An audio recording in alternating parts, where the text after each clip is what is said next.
Anda memutuskan untuk terjun ke dunia politik ya, padahal Anda kan nggak punya pengalaman. Anak muda kan kadang-kadang ya wajar aja kalau dianggap diragukan gitu. Kalau saya melihat itu ya, anak muda sekarang harus melek politik. Menang duitnya banyak. Tapi karena pendekatan emosionalnya kepada masyarakat, Bang. Katanya Anda akan berkiprah di organisasi KNPI. Abang udah bertanya tadi, ada isu saya mau maju, ya insya Allah. Anda punya uang, terus ada, gampang ada duit. Enggak Bang, uang itu nomor belakang. Yang penting, yang selalu jadi prioritas utama saya adalah silaturahmi dan membangun hubungan emosional.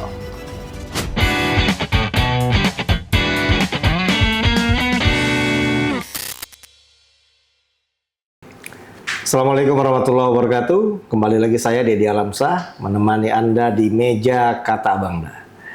Tamu saya di meja kata Bangda adalah seorang anggota DPRD Sulsel. Masih sangat muda, telah menjabat sebagai ketua fraksi Partai Gerindra. Dan selamat datang Pak Del Taufan. Terima kasih. Ini dia ya. Nah, ini dia nih, masih muda bahkan tanpa pengalaman dalam dunia politik, tapi dia terjun dan terpilih sebagai anggota DPRD. Kok bisa?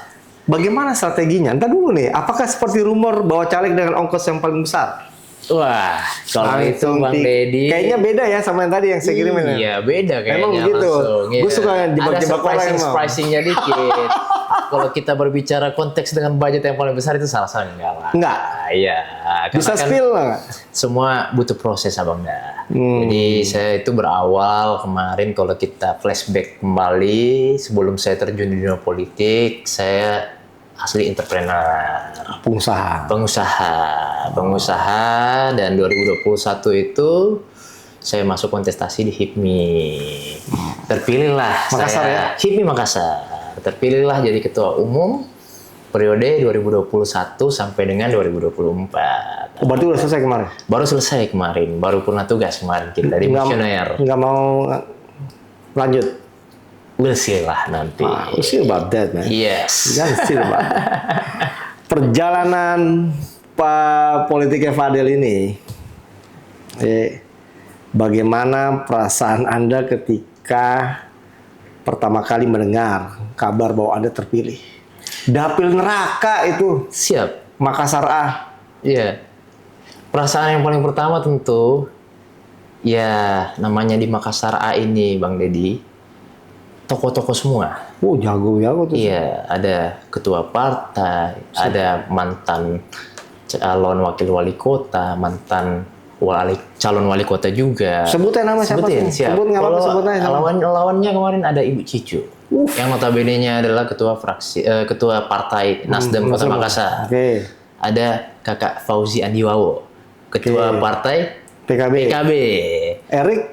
Erik kan di kota. Oh ya, kalau Edward ya? Edward. Kalau Edward bendahara umum DPD Gerindra. Maju di situ. Maju juga di situ. Terus ada lagi Fadliananda.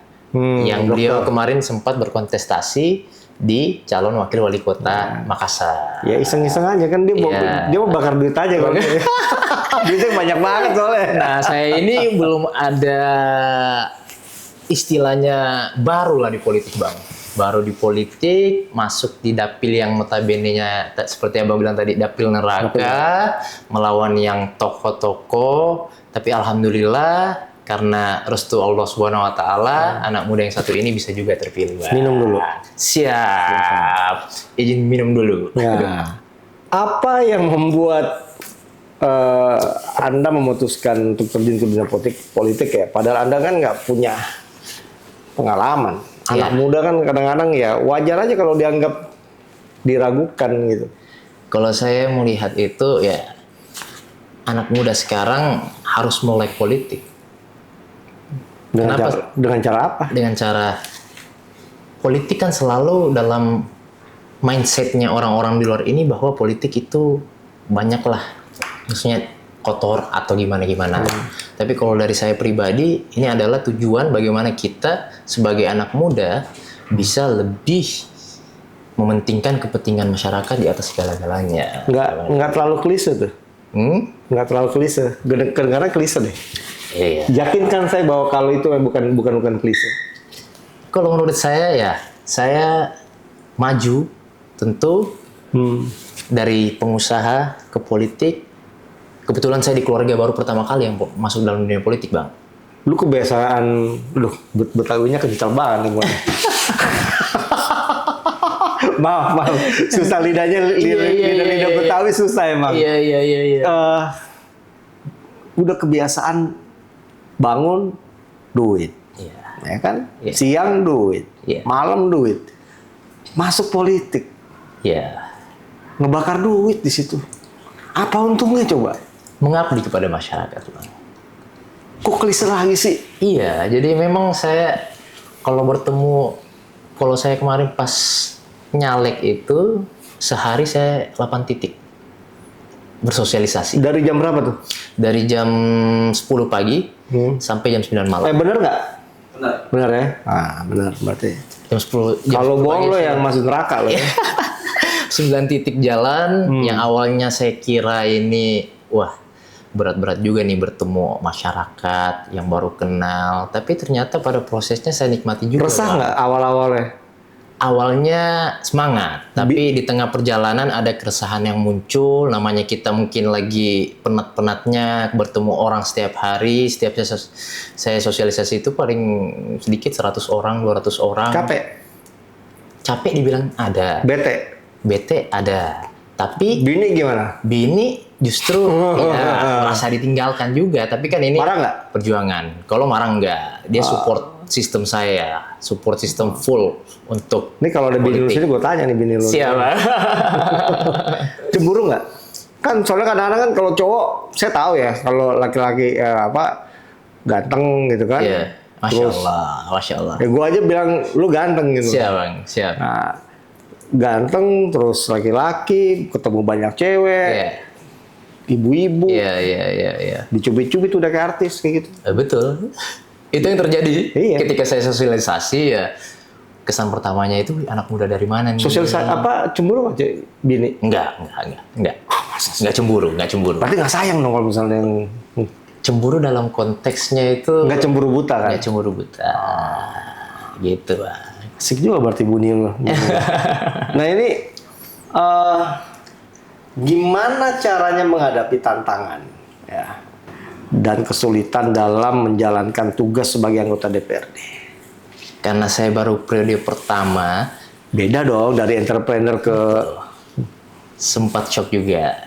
soknya di mana tuh? Shock dalam artian ya baru periode pertama masuk sebagai anak muda yang notabene-nya adalah di dapil neraka. Saya baru paham bahwa oh ternyata gini di legislatif. Legislatif itu ya fungsinya kita tahu sendiri Bang kan. Ada pengawasan, penganggaran dan legislasi. Dan tentunya saya sebagai anak muda selalu berpikir bahwa ya kalau ketika kita masuk dalam ruang lingkup legislatif, apapun yang menjadi keluhan masyarakat harus kita tuangkan. Jadi ibaratnya sebagai penyambung lidah. Penyambung lidah masyarakat ketika kita turun, reses, pengawasan, dan lain-lain ya harus siap mendengarkan semua keluhan-keluhannya masyarakat. Keluhan apa yang paling sering masyarakat berikan? Banyak banget. Contoh misalnya. Contoh, kalau terkait keluhan yang paling sering saya dengarkan itu adalah drainase yang sekarang mungkin kurang mumpuni. Jalan? Jalan Sosola. Kalau Ini udah mulai ke arah jurang soalnya gue nih. Iya. Ini larinya ke Jalan Urip ntar ya. Udah, ampun. Kalau jalan Sosola. Mereka paling banyak pokoknya Jalan Iya. provinsi. Waduh. Lari ke gubernur ntar nih kan. Pokoknya keluarnya ya berbagai macam lah Bang. Gitu Berbagai macam. Bahkan ada bantuan untuk modal UMKM. Tapi kan Benar nggak ada yang minta-minta duit? kalau minta-minta duit banyak Bang. sebenarnya. Kasih. Tapi Ada kan nggak standarisasi misalkan kalau 1 juta boleh, 500 boleh gitu. kalau saya dari pribadi, dari dompet saya pribadi bang. Kalau dompet saya pribadi, saya biasa kalau misalnya ketika turun reses, saya selalu buat kuis-kuis. Jadi setelah di penghujung reses itu, saya buat kuis-kuis yang bisa angkat tangan, ya saya kasih jadi penghargaan. Misalnya siapa yang bisa hafal proklamasi, coba sebutkan angkat tangan, Pancasila. Jadi ya tentang bagaimana caranya kita ini bisa mengingat terus Indonesia ini gitu. Wah, Gerindra banget. Gerindra siapa? Udah berapa lama nih Gerindra? Baru. Tapi jiwanya udah dari dulu, Pak. Kok baru kali ini saya nemuin kader Gerindra bicara proklamasi? Iya dong, karena kan Jarang. kami ini Pak Prabowo kan selalu menghimbau kepada kader-kadernya yang harus ditanamkan di mindset, apalagi anak muda sekarang ini, bagaimana kedepannya ini kita selalu mengingat satu jasa pahlawan, bagaimana kedepannya ini Indonesia bisa diakui di kancah internasional. Apalagi kalau ada pahlawan tanpa tanda jasa terus dipecat ya. Waduh, itu beda. Dikit lagi, dikit lagi, siap-siap loh. Ya, ada rumor katanya Anda mengeluarkan budget besar untuk duduk di DPRD. Itu miliaran. Saya jangan bohong karena saya saya beberapa kali mengkonsultan di Dapil Makassar. Siap. Kalau itu memang ya namanya. Ya nggak apa-apa kan. Iya. Kalau Kan kita udah- maju dalam suatu konsentrasi, pasti ya butuh lah. Nggak mungkin 10 miliar. logistik. 10 miliar nggak cukup. Bohong kalau misalnya. Enggak lah, Bang. Enggak. It's not enough, man. Adalah yang penting bagaimana kita merawat nih teman-teman pejuang kami kemarin, teman-teman tim kami kemarin namanya itu FTA Center. FTA Center itu ya kami rekrut, kami pokoknya silaturahmi setiap hari. Posko kami kebetulan di Jalan Nikel, jadi kami setiap hari bertemu sama teman-teman semua, teman-teman seperjuangan kami.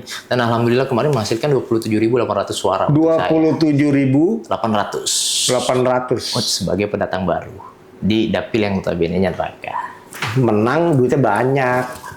Tapi karena pendekatan emosionalnya kepada masyarakat, Bang. Iya sih. Iya. Biar duit banyak tapi kalau ngeselin juga masyarakat juga nggak bakal mau pilih. Iya. Jadi selalu ketika saya sosialisasi, pendekatan yang paling utama itu ya kita kesampingkan tentang uang ya. Bagaimana caranya kita berkomunikasi sama masyarakat di bawah dan juga kira-kira apa yang bisa dibantu ke depannya. Masih dirawat nggak konsultan? Sampai sekarang. Bahkan kemarin Soalnya kadang-kadang DPR kalau udah duduk kalau saya tipikalnya bukan begitu, Pak. ganti nomor. Enggak, kalau saya tipikalnya bukan begitu. 2 hari yang lalu ada korlu kami yang benar-benar berjuang buat kami itu meninggal dunia. Oh, ini. Saya langsung datang ke sana, menangis, dan tentunya harapan untuk keluarga-keluarganya ke depan, insya Allah kalau misalnya ada apa-apa bisa langsung kontak ke saya. Wah, itu yang Gitu, benar. Bang. Iya. Beasiswa gitu ya. Iya. Ya kayak harus kayak Prabowo dong. Iya. Prabowo itu kebanyakan sedekahnya makanya susah. Susah jadi orang susah ya. Siap, Pak. Iya kan? Iya. Nah, begitu. Iya. Nah, ini kita fokus sama UMKM. Aduh, ini pertanyaannya lembek banget ini. Tapi nggak apa lah, kita Belum ke jurang ini ya? belum. Oh, gitu. Mau? Jangan. Oh, jangan. Oke. Kita kan Saya membuka halaman-halaman media, melihat di mana Iya. Anda sebagai anggota DPRD sering berkunjung ke UMKM. siap. Apa yang membuat Anda fokus sama UMKM? Emangnya apa yang terjadi sama UMKM? Nggak diperhatiin juga, pedagang juga cari duit sendiri. Akses permodalan juga mereka merasa diabaikan kok. Iya, kalau saya selalu concern namanya selalu concern sama namanya UMKM. Karena kalau misalnya tanpa UMKM itu nggak mungkin roda perputaran ekonomi khususnya di Makassar atau provinsi Akses Sulawesi. permodalan gimana? Akses permodalan ya ketika saya turun ke teman-teman di bawah semua, saya selalu sampaikan bahwa saya ini kan di Komisi C. Pimpinan Komisi C, bidang keuangan. Jadi ada BKAD, Bapenda, Enak PTSP, dan BUMD. Nanya-nanya pertumbuhan ekonomi nih enak. Yes. Ya. Jadi saya alhamdulillah terpilih, langsung diamanahkan jadi ketua fraksi dan juga sekaligus pimpinan Komisi Kenapa C. bisa jadi ketua pimpinan fraksi itu gimana ceritanya tuh anak muda? Kenapa bisa jadi pimpinan fraksi? Kalau pimpinan fraksi ya saya Yang rasa pilih siapa? Yang pilih ya langsung dari AIA? DPP. Oh, DPP. DPP yang menentukan. DPP yang menentukan. melalui ketua AIA juga. Akhirnya alhamdulillah kan kami di Gerindra DPRD Provinsi Sulawesi Selatan itu ada 13 orang. Berapa? 13 ya. 13 orang. Nah, saya lah diamanahkan oleh ketua saya di Iwan Aras dan juga dari DPP untuk memimpin 12 orang dari berbagai macam dapil yang ada di Sulawesi Selatan. Gampang diatur nggak tuh orang-orang tua? Alhamdulillah. Senior. Alhamdulillah, walaupun kita ada perbedaan dari umur, tapi ya namanya kita sama-sama saling respect, sama-sama saling bertukar pikiran kan. Namanya kita juga yang muda butuh pengalaman dari yang tua, dan juga kita juga butuh masukan, dan kami juga ini yang muda-muda butuh memberikan masukan kepada yang senior-senior kami ini bahwa ya sekarang anak-anak muda milenial dan generasi Z sudah mungkin berubah pola-pola mindsetnya. Gitu. 29 tahun. 29 tahun, Bang. Jadi pimpinan fraksi. Siap. Gedean mana gaji jadi entrepreneur sama pertanyaan saya agak nyeleneh emang. Ya. Ini nggak ada di konsep, tapi saya mau tanya ini. Gaji pendapatan Anda lebih besar di mana? Jelas entrepreneur lah. Entrepreneur. Tapi Anda kayaknya lebih nikmatin sebagai politisi ya? Iya, saya nggak tahu kenapa, Bang Deddy. Kayak ketika saya di politik ini, apalagi bertemu Ini jujur ya, jangan lebay lo ah. Ini deep dari dalam hati, Bang. Deep dari dalam hati. Kalau nggak percaya, yang dampingin saya berdua tuh selalu. Saya lebih senang ketemu orang baru, berinteraksi. Jadi kayak pengusaha kemarin oke lah. Dari segi pemasukan itu pasti jauh lah daripada Cukup ya? DPR. Ya. Berlebih malah? Ya, lebih daripada DPR. Di DPR juga alhamdulillah tetap bagus juga lah.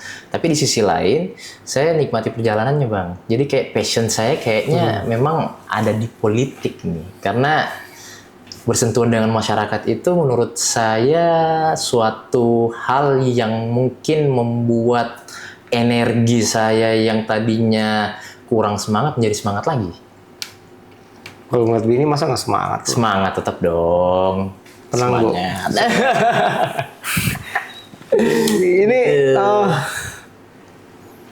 saya mau tanya mengenai dukungan UMKM ya. Terus sama tantangannya mengembangkan UMKM itu di Sulsel gimana?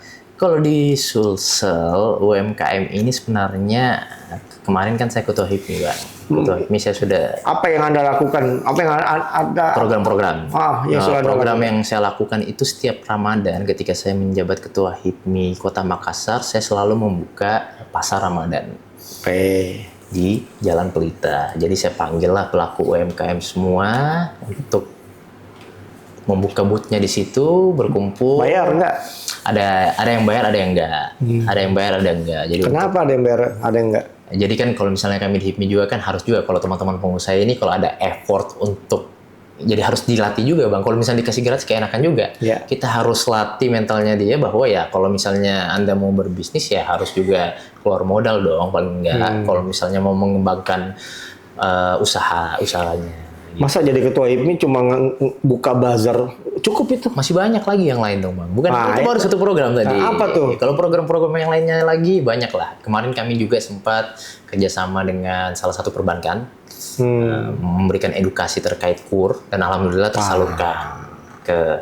Berapa yang udah disalurkan melalui HIPMI? Kalau disalurkan melalui HIPMI itu kurang lebih kemarin itu ada sekitar 10-15 M.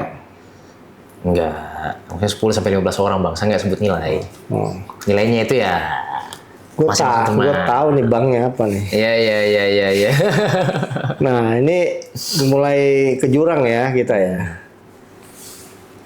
Konon katanya Anda akan berkiprah di organisasi KNPI. Apakah ini semacam usaha Anda untuk mencari pengalaman dalam dunia organisasi, kepemudaan, ataukah melebarkan sayap untuk lebih serius ke dunia politik? KNPI itu organisasi paling dalam intriknya. Betul. Ya, kalau saya pribadi ya KNPI ini emang berbagai macam ya di dalam situ. Ada beberapa banyak OKP kepemudaan, beda dengan HIPMI. Kalau misalnya Abang udah bertanya tadi, ada isu saya mau maju, ya insya Allah. Kenapa saya mau maju? Ya karena saya berpikir bahwa kalau KNPI ini kita desain sedemikian rupa, kita kumpulkan semua OKP, yakin dan percaya Sulawesi Selatan ini bisa lebih baik daripada sebelumnya. Apalagi pemuda yang bergerak semua, Bang. Itu kan pemuda sampai umur 40. 40, maksimal 40. Berarti Anda masih punya waktu kan sampai 29 ya, 11 tahun lagi 11 lah ya. tahun, ya. Apa yang Anda harapkan dari generasi muda di Sulsel? Generasi muda sekarang kan ini, apalagi kita sudah mendapatkan bonus demografi kan, Bang. Bonus demografi ini kita harus manfaatkan baik-baik. Saya selalu setiap diundang ke beberapa seminar, bahkan minggu lalu saya diundang di Atira untuk mengikuti kelas profesi. Saya selalu menggaungkan di Atira Kajol Walido. Saya selalu menggaungkan bahwa Indonesia Emas 2045 ini tidak mungkin kita bisa capai tanpa generasi-generasi muda sekarang ini. Jangan sampai nanti bukan Indonesia Emas namanya, Indonesia Lemas nantinya. Capek dong kalau kita. Soalnya kan Asik pada main TikTok sih. Joget-joget alay. ya, tapi saya yakin dan percaya kalau generasi Z sama generasi milenial ini mempunyai potensial yang sangat besar. Karena mereka ya walaupun sekarang semuanya serba digital, serba online, tapi mereka bisa memanfaatkan situasi itu, Bang. Anda lihat KNPI udah ada peranannya kah di pembangunan dalam membangun generasi muda di Sulsel? Kalau saya melihat ya sudah cukup lumayan. Saya Tapi belum melihat maksimal. belum maksimal ya, karena pecah mulu sih susah. Nah, itulah, Bang. Makanya harus di tangan Anda bisa nggak menyatukan mereka semuanya? Insya Allah sebagai ya kalau dibilang kita ini berikhtiar untuk maju ke NPI ya tujuannya pasti kita mau mempersolid teman-teman OKP ini agar nggak kepecah-pecah belah gitu. Saya agak ini ya, KNPI, OKP, Ya, intrik, ya, itu gimana cara Anda menghadapi semua tuh? ya tentu Ini OKP loh. OKP ya ada banyak OKP. Oh puluhan. Puluhan betul, puluhan. Ngeri-ngeri semua itu. Ya, paling tidak kan kita bersilaturahmi dulu awal. Bersilaturahmi, paling tidak pendekatan secara emosional, dan ya tergantung kembali lagi dari teman-teman OKP. Ya, pilihan terbaik yang mana, ya kita nggak memaksakan kehendak, tapi mereka bisa mengukur lah mungkin. Komunikasinya udah dilakukan sudah sejauh mana? Komunikasi sudah dilakukan, Bang. Sudah kami komunikasi sama beberapa. Boleh hati-hati ya Anda, minum dulu lah kalau Ya, gitu. minum dulu lah kita ya. Kata abang dah, mantap. Saya mau bawa dia ke jurang sebenarnya. Dari tadi mau bawa ke jurang nih tadi. Jadi kalau KNPI ya, saya excited banget sebenarnya, Bang. Sangat excited. Anda sadar nggak di situ para apa ya? Saya mau sebutkan para pelaku intrik itu luar biasa loh. Sadar. Tetapi ya, Sesiap apa? saya siap lahir batin, insya Allah, Bang. Anda pernah jangan-jangan sorry ya, Ya. tolong jawab keresahan dan keraguan saya. Anda merasa Anda punya uang terus Anda gampang ada duit. Enggak, Bang. Uang itu nomor belakang. Yang penting yang selalu jadi prioritas utama saya adalah silaturahmi dan membangun hubungan emosional. Bisa Insya Allah bisa. dengan waktu sesempit ini. Insya Allah bisa. Selama ini Anda organisasinya apa? Organisasi saya ada Selain di HIPMI, saya Terus? di PMI Ketua Bidang Palang Merah Indonesia. PMI? Ya, provinsi ya. PMI Provinsi Sulawesi Selatan, ketuanya Pak Adnan. Oh. Nah, terus saya masuk di Pemuda Muhammadiyah sebagai wakil ketua bidang. Oke. Ya, gitu. Wakil ketua Wakil ketua bidang sumber daya. itu masih di OKP ya? Masuk di OKP itu. Muhammadiyah berarti. Muhammadiyah ya. Saya dua nama yang saya tahu calon ketua KNPI. Ya. Anda dengan ini dua-duanya Gerindra ini. Wah, ini kayaknya luar biasa banget juga nih penetrasinya Gerindra nih. Iya. Foni. Ya. Itu gimana komunikasinya? Komunikasi sama Boni ya kawan, Pak. Oh ya, dia anggota Anda ya? Anggota. Tentu ya Kakak Foni juga ketika kita ketemu selalu bersilaturahmi juga. Sama-sama komunikasi terkait KNPI ya kita bahas lepas saja. Ada komunikasi khusus nggak Komunikasi khusus sih sebenarnya. terkait dengan suksesi di KNPI? Komunikasi khusus saat ini ya masih kalau dalam ruang lingkup KNPI belum. Kalau untuk yang lain-lain masalah fraksi yang kita utamakan kan saya sebagai ketua fraksi Gerindra ya tentu tetap menjaga marwah Gerindra ya. Jangan sampai nanti di luar yang bermunculan bahwa ada 2 kader Gerindra DPRD Provinsi Sulawesi Selatan maju ke NPI. Terus ribut. Itu ribut. Nah, itu yang saya jaga. Kita sama-sama mau menjaga marwah Gerindra ini bahwa Gerindra ini adalah partainya Pak Presiden dan siapapun yang ingin maju ke NPI harus kita bicarakan dengan sedemikian rupa. Ada nggak pembicaraan misalkan kalau saya menang, Kak Foni ke sini? Oh, belum. Belum. Tapi kepikiran nggak? Saat ini Ada rencana? Ini gua kasih lo masukan nih. iya. Gitu. Saat ini belum, Bang. Belum. Belum. Tapi kira-kira ide saya bagus nggak itu? So lah ya. Bagus lah. Bagus. Bagus dong. Bagus, Bang. Bagus. Ya. Kalau nggak bagus, gue bawa ke jurang. Iya kan? Iya. Saya dengar Anda, ya ini mulai ya udahlah, kayaknya Anda nggak mau saya bawa ke jurang ya. Tapi tadi sempat pertumbuhan ekonomi ya. Oh iya, boleh kita bahas itu.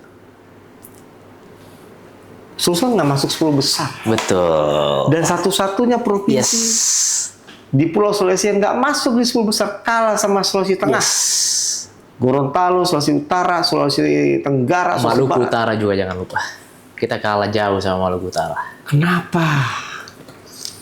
Kemarin saya sempat rapat sama teman-teman di Bapenda dan juga di BUMD. Itu yang saya paling tekankan, Bang. Ini kita Sulawesi Selatan adalah pintu gerbang Indonesia Timur kan? Yes. Makassar pintu Indonesia gerbang Timur. Tetapi kenapa malah kita kalah di Sulawesi Tengah? Kita kalah di Sulawesi Utara. Kita kalah di Sulawesi Tenggara. Kita kalah di Maluku Utara. Masalahnya apa? Ya masalahnya mungkin karena ada satu dan lain hal lah, Bang. Makanya kemarin kami dari Komisi C, khususnya dalam sektor keuangan, menekankan ke mitra-mitra kami, khususnya Bapenda. Bapenda untuk target-target ke depannya, khususnya untuk pendapatan asli daerah kami akan genjot. Dan juga untuk teman-teman di BUMD ini. Di BUMD kan ini di Provinsi Sulawesi Selatan ada kurang lebih 13 BUMD. Nah, 13 BUMD kemarin kami panggil rapat dan menanyakan ya pertumbuhan ekonomi Sulawesi Selatan itu ada di tangan BUMD ini. Bukan sama gubernur. Ini mulai nih. Iya.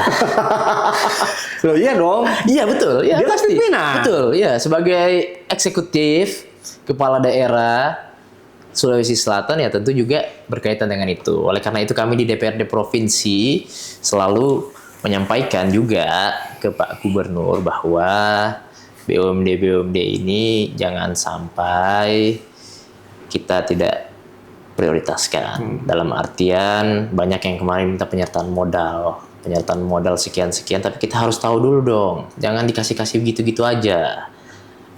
Harus tahu gimana kira-kira proyeksi ke depannya, misalnya di tahun 2026 pembagian dividennya kepada pemerintah Provinsi Sulawesi Selatan itu berapa dan proyeksinya berapa, harus jelas, harus clear itu barang, Mbak. DBH juga belum dikasih-kasih. Nah, kalau DBH kemarin kami rapat sama BKAD, alhamdulillah sudah ada titik terang lah. Sejauh apa tuh? Sudah terbayarkan, memang ada beberapa yang belum, tapi insya Allah akan menyeberang di tahun 2026 dan selesai di tahun 2026. Misalnya kepikiran gimana pertumbuhan ekonomi daerah ini meningkat kalau sementara keuangan daerah juga ditantang. Ya, saya pun juga sebenarnya kami juga sebenarnya dari anggota DPRD Provinsi Sulawesi Selatan ketika kunjungan komisi ke daerah-daerah di Provinsi Sulawesi Selatan sebenarnya malu juga kita, Bang. Karena teman-teman misalnya kita ke Samsat, ke di tempat-tempat lain, selalu yang ditanyakan belum dibagiin dana bagi hasilnya dari Pemprov. Malu juga kan kami. Makanya kami Komisi C selalu bertekad bahwa prioritaskan DBH. DBH itu jangan sampai ketika kita berkunjung malu-maluin. Kita Itu kan selalu katakan, haknya kabupaten kota. Betul, Pemkab, haknya Pemkab. Tapi alhamdulillah sudah ada titik terang. Kita bicara sama Bapenda, apalagi sekarang kan sudah sistem option kan Bang. Lebih besar mereka daripada kita. Kan kemarin kita lebih besar, udah dibalik sekarang. Gitu. Hebat ya. Hebat gubernur kita emang. Kita apresiasi lah. Apresiasi. Apapun yang sudah dia lakukan. Iya. Ini pertanyaan terakhir.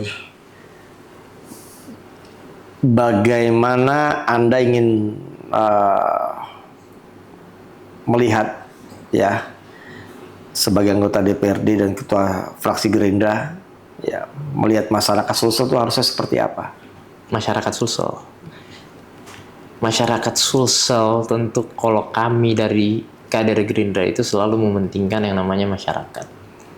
Dan tentu saya sebagai anggota DPRD Provinsi Sulawesi Selatan, ya memang hubungan antara legislatif dengan eksekutif itu ya harus Memang mesra? mesra. Yakin mesra? Ya, mesra dalam hal ya tentu kami dari teman-teman dari DPRD Provinsi, apapun dari program Bapak Gubernur yang memang pro ke masyarakat, ya pasti kami dukung. Sejauh ini yang Anda lihat pro nggak? Alhamdulillah. Pro. Alhamdulillah Tapi, apa nih? Alhamdulillah ada yang pro ya. Makanya Ada yang pro, ada yang nggak? saya bilang alhamdulillah pro. Ya. Sebenarnya saya mau tanya yang enggak, yang gimana, tapi jangan lah. Ya. Jadi apapun kalau misalnya memang yang nggak sejalan dengan kita, tentu kami dari fraksi Gerindra DPRD Provinsi Sulawesi Selatan memberikan catatan penting, mengevaluasi. Tapi dalam hal ini sistem kami di DPRD Provinsi bersama dengan pemerintah Provinsi Sulawesi Selatan dalam koridor yang produktif lah. Koridor produktif. Tatapan mata Anda kayak lain ya, tapi nggak apa-apa lah. Ini pertanyaan ini ya, yang paling terakhir ini. Bapak Bugis. Bapak Bugis ya. Ibu Tionghoa. Iya. Berarti Anda nih lahir dari rahim toleransi. Betul, ya. Itu gimana ceritanya? Ceritanya ya, Bapak kan asli Maros, Camba. Oke, Ibu? Ibu asli Tionghoa. Tapi kemarin stay di Timor. Pada saat Timor Leste, Dili masih menyatu dengan Indonesia. Nah, ketemulah ayah saya dengan ibu saya di Timor Leste, di Dili lebih tepatnya.